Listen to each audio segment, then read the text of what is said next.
Bonjour à tous et bienvenue à Business Matin, votre émission quotidienne qui vous forme et vous informe sur Business 24. Au sommaire de ce numéro d'aujourd'hui, vous aurez l'invité du jour, ensuite Infotique et nous allons finir avec Panorama.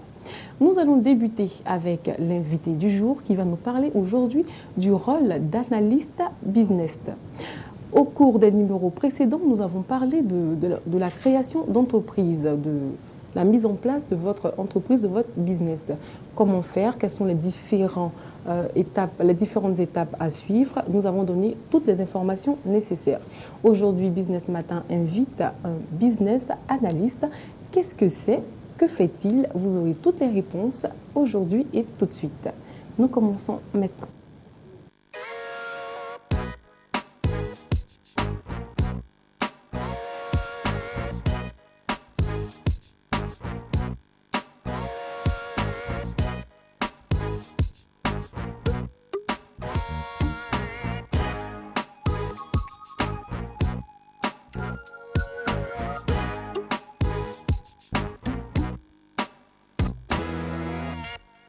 Le business analyst, qui est-il? Pour répondre à cette question, nous avons un invité, lui-même business analyst, qui occupe un poste très important dans une société de la place dont nous tairons le nom pour aujourd'hui.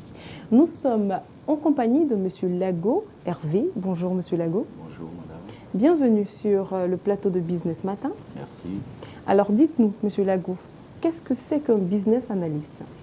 Merci bien madame et je vous remercie encore de m'avoir invité sur le plateau de Business 24. Ce que je pourrais dire, le business analyst, c'est un entrepreneur. Et c'est un entrepreneur qui donne des services de développement aux entreprises. L'existence du business analyst relève de l'existence des entreprises. Vous devez le savoir, les entreprises qui naissent, qui vivent, rencontrent un certain nombre de problèmes. Et parmi ces problèmes, il y a des problèmes d'ordre organisationnel, des problèmes d'ordre financier, des problèmes de compétitivité, des problèmes opérationnels auxquels l'entreprise est confrontée. Une entreprise a toujours pour objet de croître, créer de la valeur, créer du profit, satisfaire les consommateurs. Et donc le business analyst est quelqu'un à qui l'entreprise fait appel pour lui permettre de résoudre un certain nombre de problèmes auxquels elle est confrontée. Donc le métier en lui-même, c'est un métier de défi. Il est différent d'un service ordinaire qu'on vend. On pourrait par exemple penser que le business analyst, c'est quelqu'un qui vient regarder les problèmes de fiscalité, qui vient regarder effectivement les problèmes des finances, donc les états financiers, contrôler un peu la régularité de l'information financière de l'entreprise. Ce n'est rien d'autre que, n'est-ce pas, la résolution des problèmes de l'entreprise auxquels elle est confrontée pour lui permettre de croître, de se développer. En un mot, pour l'instant, c'est ce que je peux vous dire. Merci. Merci beaucoup, Monsieur Lago. Alors, comment fait-on pour devenir business analyst? Alors, le business analyst, c'est un métier qui relève du conseil, en fait. Donc, je le répète, il relève du conseil. C'est un terme anglo-saxon qui veut dire consulting. Donc, le conseil, en fait, quand on parle de business, en général, on parle d'entreprise. Analyste, c'est quelqu'un qui essaye d'analyser effectivement le fonctionnement d'une activité. Donc, ce conseil-là est un peu différent des autres types de métiers de conseil. Vous avez, n'est-ce pas, des conseils qui sont des médecins, des avocats, des fiscalistes, des juristes, des comptables, des financiers qui sont des conseils. Le business analyst, c'est quelqu'un, normalement, qui a une formation, un background, qui rassemble un peu tout cela. Parce qu'il a une vue globale un peu sur l'ensemble de l'activité de l'entreprise, tant dans l'entreprise elle-même que dans son environnement ou sur le marché où elle exerce. Oui, elle exerce. Voilà. Donc, pour répondre à votre question, déjà, il y a des écoles qui existent, mais sur la place, ici, je n'en connais pas. À l'extérieur, on a aux États-Unis beaucoup d'écoles qui existent. Donc, il y a des business schools dans lesquelles sortent des étudiants qui vont, n'est-ce pas, suivre des formations spécifiques au métier de conseil en business.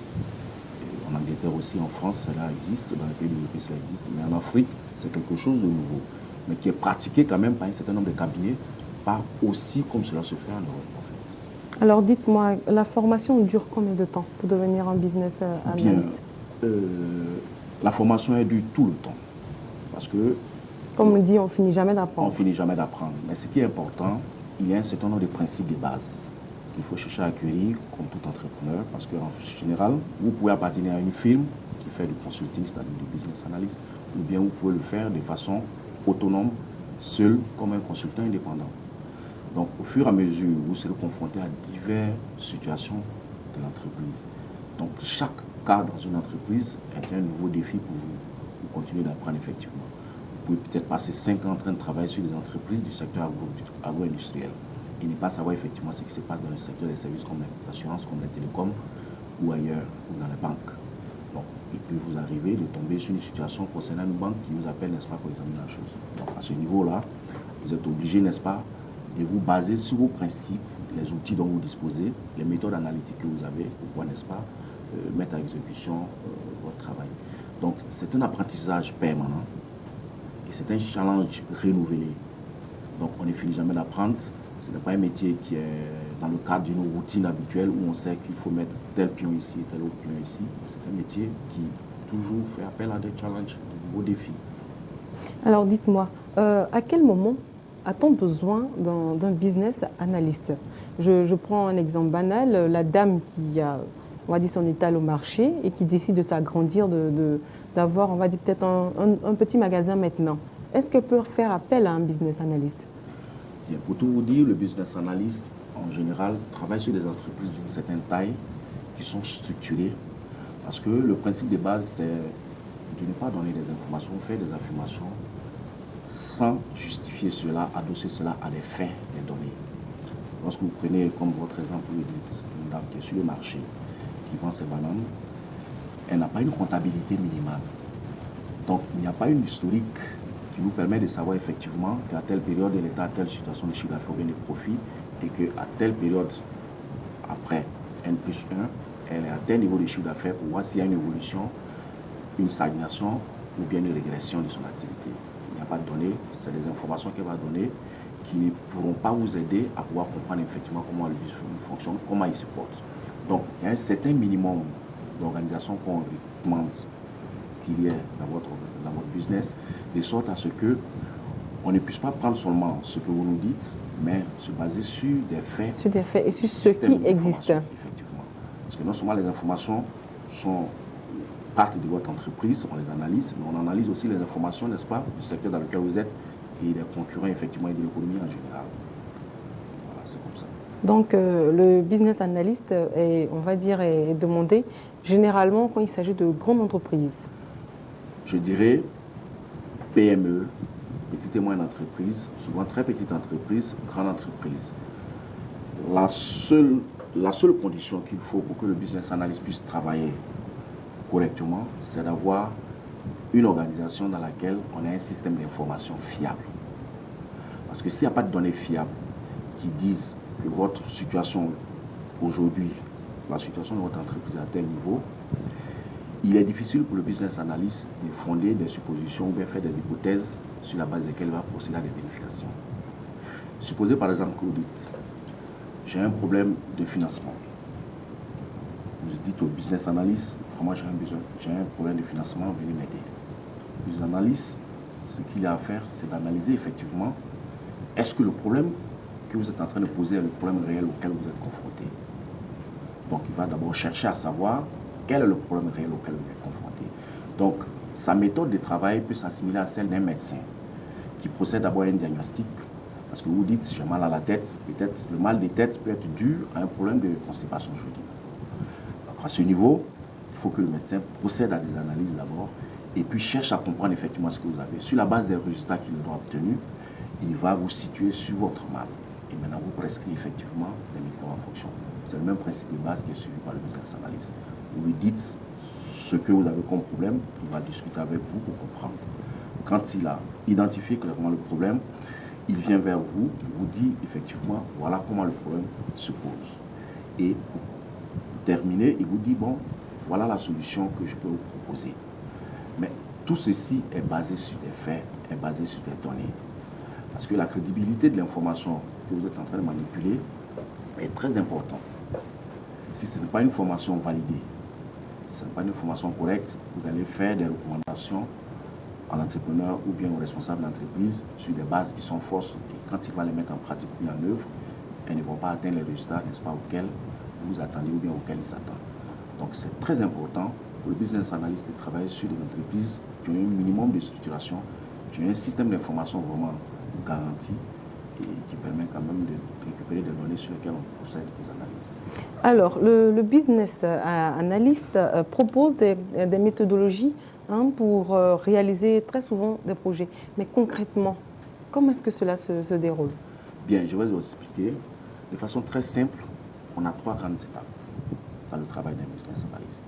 C'est-à-dire, la première étape, quand un opérateur économique vient vers vous, le service que vous allez lui vendre, ce n'est pas un service comme tout type de service qu'on peut rencontrer. Vous venez, c'est vous-même, vous vous vendez en fait, vous vendez votre crédibilité, vous vendez une confiance que doit avoir l'entrepreneur vis-à-vis de vous. Pour savoir effectivement si c'est vous qui êtes capable ou bien habilité à pouvoir régler son problème. Il vient vers vous, il dit, ça fait 3 ans que j'ai une baisse au niveau de mes profits, ou bien ça fait 3 ans que j'ai une baisse au niveau de mon chiffre d'affaires. Et ça me pose un problème, je n'arrive pas à progresser. Vous, qu'est-ce que vous faites? Il nous a posé le problème. La première étape, c'est de savoir si effectivement le problème qu'il pose est le réel et qu'est-ce qui explique cette baisse. Donc on va dire que de temps en temps, le business analyst, on va dire, endosse ou bien met la casquette de l'auditeur aussi. C'est un peu de l'audit.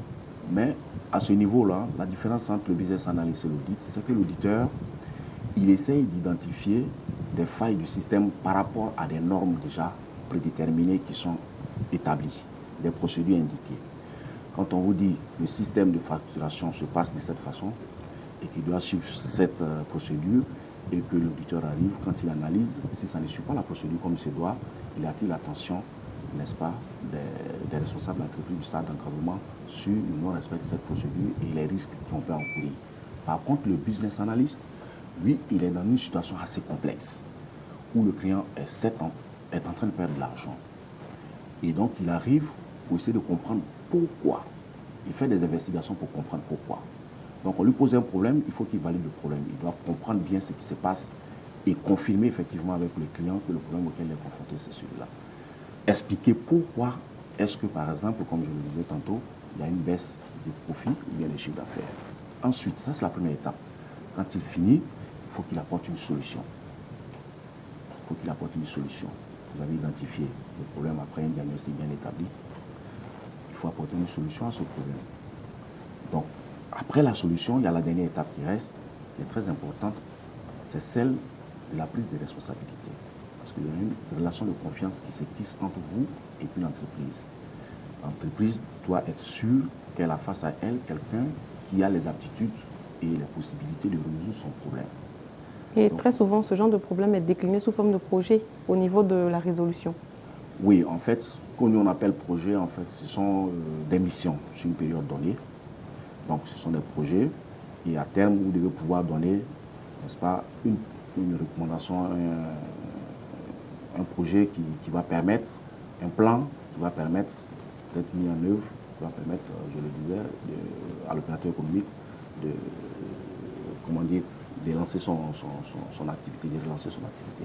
Donc, pour résumer, vous avez 3 étapes. Première étape, c'est identifier clairement le problème. Deuxième étape, c'est apporter une solution. Quatrième étape, c'est prendre vraiment des responsabilités et vous engager à atteindre les résultats auxquels s'attend votre opérateur.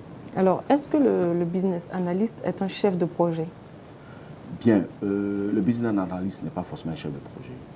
Il peut être seul sur un projet sur lequel il est, mais ils peuvent être en groupe ou bien en équipe. Donc, lorsqu'ils sont en équipe, il y a un superviseur qui fait office de chef de projet. Est-ce que vous comprenez? Mais dans tous les cas, l'activité ou bien la mission qui leur a été confiée, c'est un projet qu'ils sont en train de mener. Donc, vous pouvez être en équipe pour travailler sur le projet ou bien vous pouvez être seul pour travailler sur le projet. Donc, en ce moment, vous pouvez porter la casquette de chef de projet et en même temps porter la casquette de vos collaborateurs qui font les investigations dans tous les domaines que vous avez souhaité. Alors, merci beaucoup, monsieur Lago. Dites-moi dans ce cas-là, quelles sont les qualités que doit avoir le business analyst? Bien, un business analyst, comme je le disais, c'est avant tout un entrepreneur. Donc, il y a des qualités requises pour démarrer dans l'entrepreneuriat.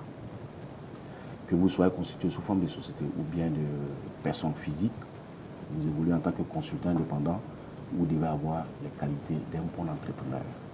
Et quelles sont ces qualités? Bien, je peux les définir en deux catégories. Je dirais que d'abord, premièrement, un bon entrepreneur, quelqu'un qui veut être un entrepreneur, c'est quelqu'un qui inspire confiance et qui a confiance en lui. Il y a un état d'esprit. Donc il doit être sûr de lui en fait. Vous avez une mentalité, il y a quelque chose que vous voulez faire, vous voulez réaliser quelque chose. Vous êtes fixé des buts, vous voulez réaliser quelque chose. Donc vous avez un état d'esprit, vous voulez atteindre quelque chose. Cet état d'esprit-là, vous ne pas rester à l'étape de l'état d'esprit, vous passez à l'étape d'action. Si j'ai décidé de créer une entreprise aujourd'hui, je me dis, tant que je ne créerai pas cette entreprise, mon but ne sera pas atteint. Donc chaque jour vous dormez, tous les matins vous vous levez jusqu'au soir, c'est cela qui vous traverse l'esprit. Vous n'êtes pas découragé. Cela veut dire, la première difficulté à laquelle vous serez confronté dans la réalisation de votre projet de vie, qui est la création d'une entreprise, vous n'allez pas reculer parce que mentalement vous êtes formé à pouvoir tenir devant quel que soit l'obstacle qui va arriver. Après cela, vous passez à l'action. Et quand vous passez à l'action, il faut avoir des attitudes de manager. Quand on dit des attitudes de manager, c'est que vous avez une équipe à laquelle vous inspirez confiance et vous amenez à pouvoir, n'est-ce pas, faire des choses que vous souhaitez faire avec elle. Ce n'est pas sous la contrainte, mais c'est avec la volonté des autres. Donc vous développez des aptitudes de leader. Et c'est très important en tout cas. Et continuez toujours de vous améliorer, ne reculez pas, continuez de vous améliorer. Mais avant tout, l'entrepreneur, c'est quelqu'un aussi qui cherche à gagner de l'argent parce que ce n'est pas de la philanthropie. En contrepartie, il faudrait que vos efforts aient en retour une rémunération. On entend souvent dire que le business analyst est là pour arrêter les différents gaspillages, surtout informatiques. Qu'est-ce qu'on doit comprendre par là? Bien, pour vous dire sincèrement, le business analyst, il est différent de celui qui entre en entreprise pour évaluer effectivement tout ce qui est gaspillage de coûts et tout. Son action peut rentrer dans la résolution d'un problème qui peut être lié à des questions de coûts. Il peut les gérer. Ça peut être lié à des questions de chiffre d'affaires qui baissent. Il peut les adresser. Ça peut être lié à des questions de profit qui baissent. Il peut les adresser. Donc, je vais vous donner un exemple. C'est très simple. L'équation dans une entreprise, le profit, c'est la différence entre les revenus et les coûts. Quand le business analyst arrive, ce qu'il regarde, c'est de savoir si effectivement vous avez un problème avec le profit, ou bien vous avez un problème avec votre chiffre d'affaires, ou bien votre revenu, ou bien vous avez des problèmes avec les coûts. Avec les coûts de production en fait. Ça fait des coûts de production. Donc, lorsqu'on regarde le profit, il y a trois variations qui peuvent arriver. Soit sur une période donnée de 3 ans, le profit soit peut être en croissance, il peut être stagnant, ou bien il peut être en décroissance. Ça, il faut expliquer pourquoi. S'il est égal au revenu moins le coût, ça veut dire soit il y a les revenus qui baissent, bien il y a les coûts qui augmentent. Donc, si vous regardez les données qui vous remet, vous essayez d'analyser effectivement si ce sont les revenus qui sont en train de baisser, ou bien si c'est un problème de coût qui s'élève. Parce que la différence entre les deux va donner le profit, si le profit est en train de baisser. Donc, quand vous allez identifier que c'est un problème concernant les revenus, vous allez regarder dans les revenus quels sont les composants du revenu au niveau de cette entreprise et pourquoi est-ce qu'il y a des baisses. Donc ici, simplement mathématiquement parlant, on dira que le revenu est égal à quantité multipliée par prix. Donc, soit c'est un problème qui joue sur les prix au niveau du marché, ou bien c'est un problème de volume que vous n'arrivez pas, n'est-ce pas, à délivrer suffisamment. Si le volume est petit que le prix reste constant, ça suppose que votre revenu va baisser, votre chiffre d'affaires va baisser. Mais si aussi le volume est important ou bien il est constant et que les prix sont en train de régresser, il y a un problème sur les prix. Donc il faut aller regarder du côté des prix. Est-ce que c'est vous qui avez des points de prix ou bien c'est le marché qui évolue comme ça? Donc vous analysez effectivement au fur et à mesure pour identifier à quel niveau se trouve le problème. Et après, vous cherchez maintenant à adresser cette problématique-là en lui faisant des propositions de recommandation. Alors, si on veut résumer un peu le rôle du business analyst, est-ce qu'on peut dire dans ce cas que le business analyst, en fait, c'est quelqu'un qui travaille de façon méthodologique? Oui, là, je vais être d'accord avec vous parce que c'est une activité qui demande une structuration de la pensée, une façon logique d'agir, parce que c'est dans votre démarche méthodologique, dans votre façon d'expliquer les choses et de démontrer pourquoi est-ce que tel aspect est comme ça, que l'opérateur va vous faire confiance. Parce que vous n'êtes pas un habitué du secteur d'activité dans lequel il est. il est mieux outillé que vous pour comprendre l'évolution de l'environnement dans lequel il se trouve. Quand vous arrivez, vous essayez de vous informer auprès de lui. Donc, la confiance qu'il mettra en vous partira de votre aptitude à pouvoir lui faire un raisonnement structuré, sous-tendu par des données réelles, des chiffres. Quand vous lui dites que votre revenu est en train de baisser, c'est dû à une baisse au niveau des prix sur le marché, il faudra lui prouver effectivement qu'il y a une évolution à la baisse des prix sur le marché.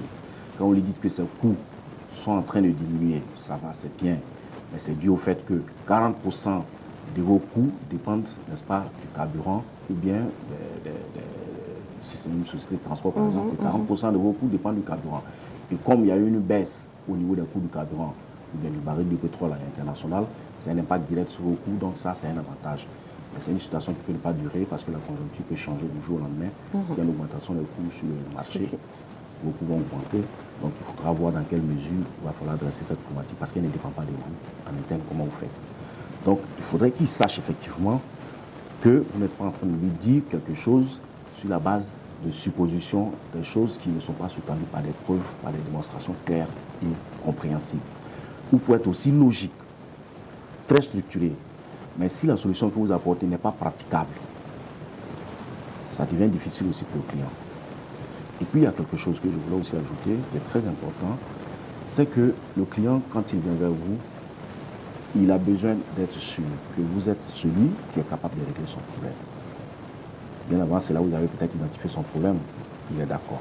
En fait, il regarde, est-ce que vous êtes la meilleure personne sur la place, la meilleure entreprise sur la place qui est capable de résoudre son problème.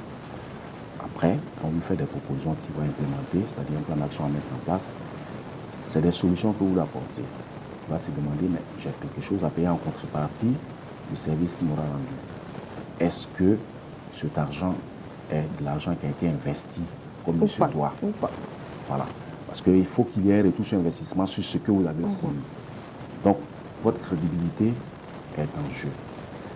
Vous ne venez pas peut-être avec une casquette d'une grande firme internationale, comme McKinsey ou bien BCG ou bien Bain ou bien Accenture. Ce n'est pas une casquette que vous avez. Donc, il a besoin de savoir, est-ce que vous pouvez lui inspirer confiance et est-ce que vous pouvez résoudre son problème? C'est comme ça qu'il voit la chose. Donc, il y a une relation de confiance qui s'installe entre vous déjà et vous devez pouvoir le convaincre que vous êtes celui qui a habilité à pouvoir résoudre son problème. Et tout faire pour maintenir justement cette relation de confiance. Voilà, effectivement. S'il a besoin peut-être d'une opération ponctuelle d'évaluation de son système pour lui permettre de savoir comment est-ce qu'il va faire pour croître, vous le faites. S'il a besoin d'un coaching, vous faites le coaching sur une période bien donnée. Et puis après, vous voyez, si ça commence à aller, vous rentrez le contrat de travail, mais quand même, vous allez toujours les relations que vous faire appel de temps en temps. De temps à autre. De temps à autre.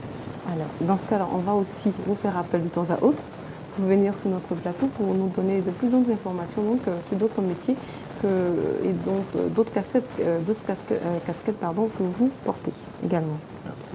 Merci beaucoup, M. Lago, de votre présence sur notre plateau. Dites-moi, avez-vous un compte Facebook? Oui, j'ai un compte Facebook. Est-ce que vous connaissez beaucoup en informatique? Pas en informatique, mais j'aime bien les médias sociaux. Vous aimez bien l'éthique? Oui, j'aime bien l'éthique. Ben, ça tombe bien parce que celui qui vient juste après M. Lago, eh bien, c'est Sylvestre Affery, notre journaliste web dans Infotique. A tout de suite.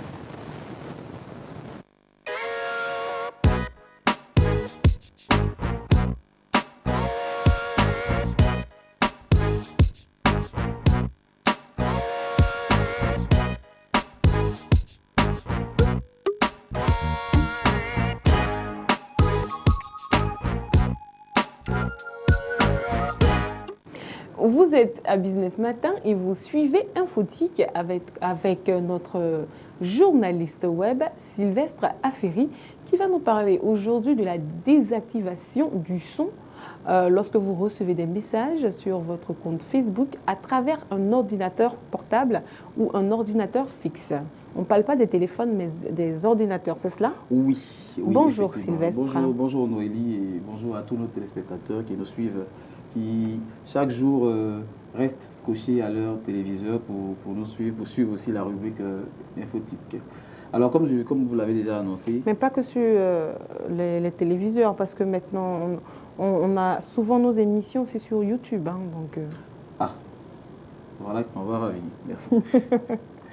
Alors, donc, comme vous l'avez annoncé tout à l'heure, aujourd'hui, je suis là pour aider nos téléspectateurs à pouvoir désactiver les sonneries lorsqu'on reçoit généralement des messages ou des notifications sur Facebook.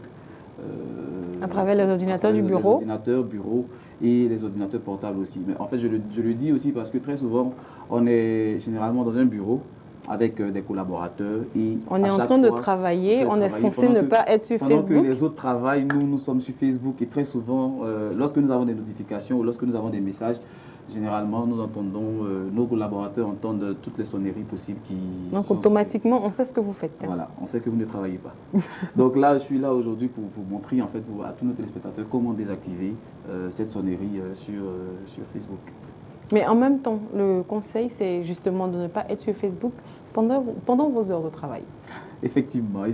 Mais bon, comme il y a des récalcitrants, voilà, qui sont toujours sur Facebook. Donc allons-y avec le secret.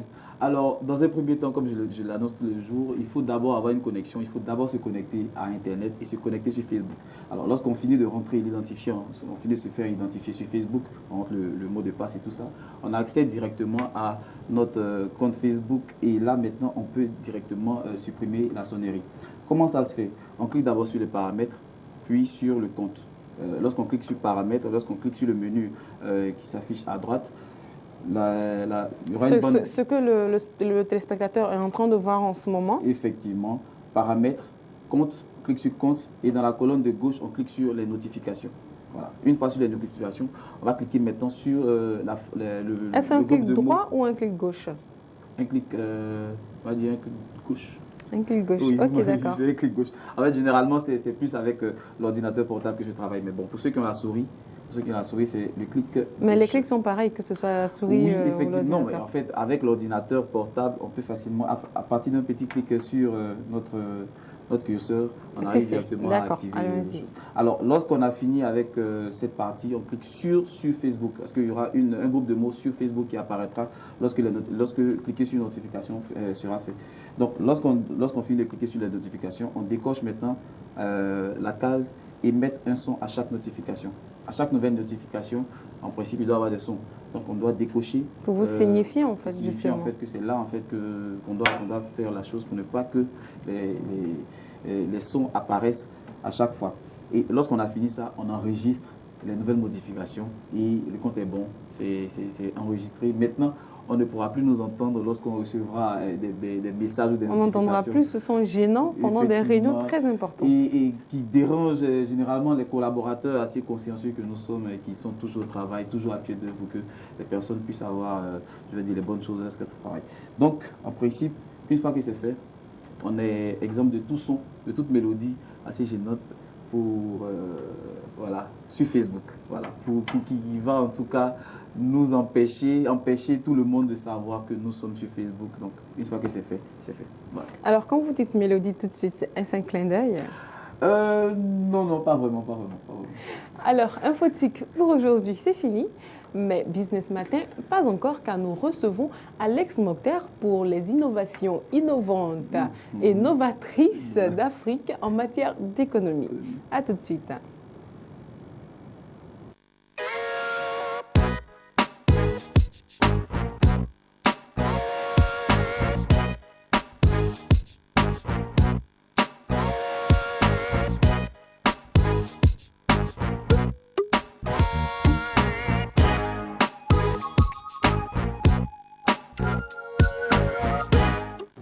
Vous êtes sur Business 24 et vous suivez Business Matin, votre émission quotidienne. La croissance de l'Afrique devrait dépasser 5% en 2015 ou 2016. Est-ce vrai, est-ce faux? Pour répondre à ces questions, justement, Alex Mokhtar, présent sur notre plateau, nous donnera de plus amples informations. Bonjour Alex. Bonjour à vous Noélie, je suis très heureux à nouveau de vous retrouver dans le cadre de Business Matin pour parler en tout cas de choses assez, je dirais, précises, encore une fois, dans le cadre de Panorama. Alors, comme vous l'avez si bien annoncé, donc, certaines prévisions font état de ce que la croissance du continent africain devrait donc dépasser les 5% selon dans l'exercice 2015-2016. Voilà. Alors, les économies africaines, comme je le dis souvent tantôt ici, le continent africain en général est un continent qui connaît une forte croissance, en dépit de la crise qui frappe le monde en général. Donc. Alors les économies africaines ne sont pas en marge parce que si le continent connaît une forte croissance, c'est clair que c'est parce que les économies qui la sous-tendent se développent également, bien évidemment. Alors il faut noter donc que dans un récent rapport donc, de la Banque mondiale, certains analystes donc, ont prévu que le continent africain connaîtrait une croissance de l'ordre de 5% pendant la période 2015-2016, contrairement à un niveau de croissance équivalent à 4,6% à tout le moins en 2014. Voilà. Alors, est-ce qu'il n'y a pas, on va dire, des inquiétudes concernant ce rapport? Si, il y a bien sûr des inquiétudes qui permettent de douter, on dira, de ce récent rapport de la Banque mondiale, à savoir, bien évidemment, les différentes crises liées aux actions terroristes sur le continent et bien sûr à la survenance donc, du virus Ebola sur le continent qui a un tant soit peu ralenti donc, les activités dans certaines parties du continent africain en général. Mais il faut dire que si ce rapport a été établi, il faut savoir que ces analyses se sont basées sur certains facteurs qui sont porteurs d'espoir, on dira. Pour ainsi dire, la forte hausse des investissements publics, par exemple dans les infrastructures, l'augmentation de la production agricole dans les pays basés sur l'agriculture, dont l'économie est basée sur l'agriculture, ainsi que bien sûr le développement des services dans les domaines du commerce, des télécommunications, dans le secteur bancaire également, sont des facteurs qui permettent donc de dire que cette croissance du continent africain sera fortement boostée en 2015 et 2016 parce qu'il y aura des investissements massifs qui seront faits dans ces différents secteurs-là et ces secteurs-là qui bien sûr vont connaître une croissance porteront donc le continent, on dira, vers le haut un peu plus. Mais également, il faut noter que si ces différents secteurs d'activité qu'on a précités tout à l'heure connaîtront un boom, le petit bémol qu'on pourra ajouter, c'est la baisse du prix des matières premières et des investissements étrangers. Parce que force est de constater que, bien sûr, en Afrique, nous sommes aussi parfois dépendants de l'aide étrangère. Mais le monde étant frappé par une crise mondiale, je dirais, sans précédent depuis quelques années, alors cette aide étrangère-là se fait sous condition et se fait moins massivement, on dira. Donc, on est un peu moins enclin à recevoir beaucoup plus d'argent de l'extérieur. Tout cela combiné, donc, à la baisse du prix des matières premières des différents pays africains, fait qu'on pourrait être emmené donc à douter un peu des prévisions, je dirais, optimistes de ces analystes-là. Mais il faut aussi noter que ce rapport souligne que le prix des matières premières, même s'il est en baisse, reste un facteur déterminant dans la croissance des différents pays. C'est-à-dire que même si ces prix des matières premières là, sont en baisse et ne permettent pas à ces pays qui sont producteurs de ces matières premières d'engranger autant d'argent que lorsque ces matières premières ont un prix à la hausse. Les revenus, bien évidemment, que produisent néanmoins ces matières premières-là comptent pour beaucoup également dans, je dirais, le développement économique de ces pays. Donc, il ne faut pas forcément se dire que c'est parce qu'il y a ce petit bémol-là que les prévisions ne sont pas réalistes. Elles sont d'autant plus réalistes que certains autres secteurs d'activité sont en pleine expansion. Les Africains ont compris également qu'il faut sortir un peu de l'économie, je dirais, entre guillemets, de production, même de celle de la transformation, également à savoir transformer les produits que nous produisons d'abord. Ensuite, donc, investir dans d'autres secteurs d'activité pour être moins enclin à souffrir lorsque les prix des matières premières fluctuent de façon permanente sur les cours internationaux.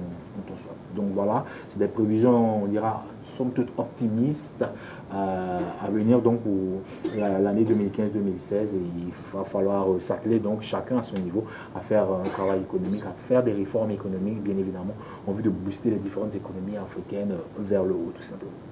Merci beaucoup Alex Mokhtar pour votre présence sur notre plateau. Merci. Pour nous parler comme d'habitude des actions innovantes et novatrices en Afrique et surtout en économie.